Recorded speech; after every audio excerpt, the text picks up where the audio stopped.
আমরা বাঙালিরা প্রথম পাতে করলাটাকে খুব পছন্দ করি, কিন্তু করলার এই কড়া ভাবটা কিন্তু অনেকেই খায় না, বিশেষ করে বাচ্চারা খেতেই চায় না। তাই আজকে মাছের ডিম আর করলা দিয়ে অসাধারণ একটা রেসিপি। প্রথমে তো কড়াইয়ের মধ্যে দিয়ে দিয়েছি সাদা তেল, আর এখানে আমি করলাগুলোকে কেটে নিয়েছি সরু সরু পাতলা পাতলা করে, তারপরে মাঝখান দিয়ে চিড়ে নিয়েছি। এইভাবেই কিন্তু করলাগুলোকে মিহি করে কেটে নিয়েছি, যাতে রেসিপিটায় করলাটা খুব একটা বোঝা না যায়।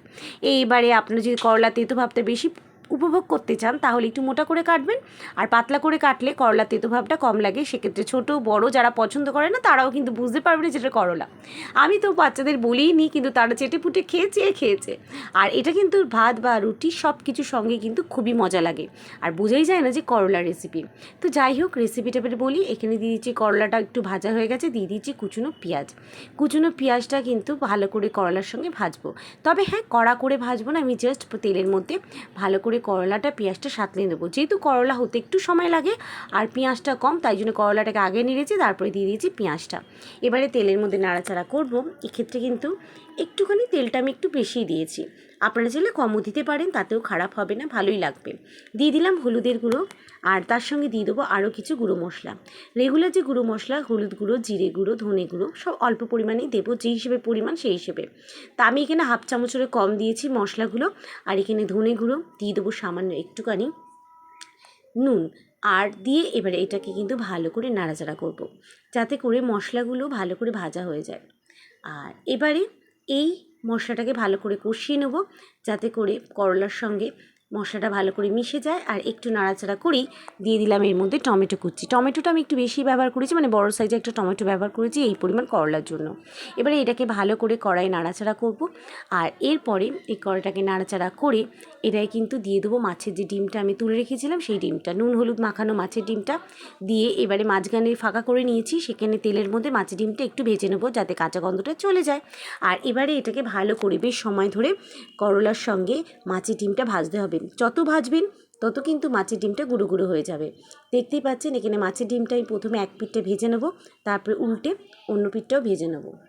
এখানে অল্প পরিমাণে আদা রসুন বাটা দিয়েছি, দিয়ে এবার এটাকে ভালো করে মাছের ডিমের মধ্যে দিয়েছি, দিয়ে ওটাকে ভালো করে মাখিয়ে নেবো। আপনারা চাইলে আদা রসুন বাটাটা দিয়ে মাছের ডিমটা মাখিয়েও রাখতে পারেন, ম্যারিনেট করে রাখতে পারেন, তাহলেও কোনো অসুবিধা নেই। সব কিছু দিয়ে ম্যারিনেট করলে ভালো হয়। এবারে এটাকে মাছের ডিমটাকে ভাজবো, যতক্ষণ না ভাজা হচ্ছে আমি একটু রেখে রেখে ভাজবো। আপনারা প্রয়োজন হলে চাপা দিয়ে দেবেন। এখানে কিন্তু ভাজা প্রায় মাছের ডিমটা হয়ে গেলে সাদা কালার তো চেঞ্জ হয়, প্রত্যেকেই জানি আমরা।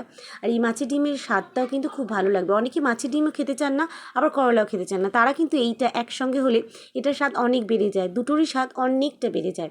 আর এবারে এটাকে কিন্তু ভালো করে আমি রেখে দিয়েছি, যাতে এক পিঠটা ভালো করে হয়। আর এই রেসিপিটা যে কোনো আপনি যদি ভাবেন যে কোনো অনুষ্ঠান বাড়িতে করবেন তাহলেও করতে পারেন। প্রথম পাতে তেতো, তার সঙ্গে মাছের ডিম এতটা সুন্দর লাগে যে কি বলবো। দিয়ে দিলাম এখানে কিছুটা কাঁচা লঙ্কা কুচি। হ্যাঁ, এখানে আমি কাঁচা লঙ্কা কুচি ব্যবহার করেছি, বেশ ভালো লাগে কাঁচা লঙ্কা কুচিটা মাছের ডিম আর করলার সঙ্গে। এবারে ভালো করে আমি নাড়াচাড়া করব। এটা কিন্তু ঝুরঝুরে হয়ে যাবে, যত ভাজবো মাছের ডিমটা তত ভাজা ভাজা হবে, আর এটা ঝুরঝুরে হবে। আইটেমটা খুবই মজার হয়, আর এটা কিন্তু রুটি দিয়েও খুব টেস্টি লাগবে। যাদের অরুচি আছে, খেতে কিছুই ভালো লাগছে না এই প্রচণ্ড গরমে, তারাও খেতে পারেন। আর মুখরোচক কিছু করতে চাইলে এটা করতে পারেন, মানে এই একটা রেসিপি দিয়ে আপনি পুরো ভাত খেয়ে নেবেন। আর এটা কিন্তু রুটির সঙ্গেও খাওয়া যায়। আমরা অনেক সময় একবেলাতেই খাবার করে রাখি, তখন কিন্তু এইসব রেসিপিগুলো অনেক কাজে দেয়। তো দিয়ে দিলাম অল্প পরিমাণে নুনটা কিন্তু আমি পরেই ব্যবহার করেছি। আর দিয়ে দিয়েছিলাম কিন্তু আগেই অল্প পরিমাণে চিনি, সামান্য একটু চিনি ব্যবহার করেছি। আর এখানে এবার ভালো করে নাড়াচাড়া করে নিলেই তৈরি হয়ে যাবে আজকের স্পেশাল রেসিপি, মাছের ডিম আর করলার ভুজিয়া।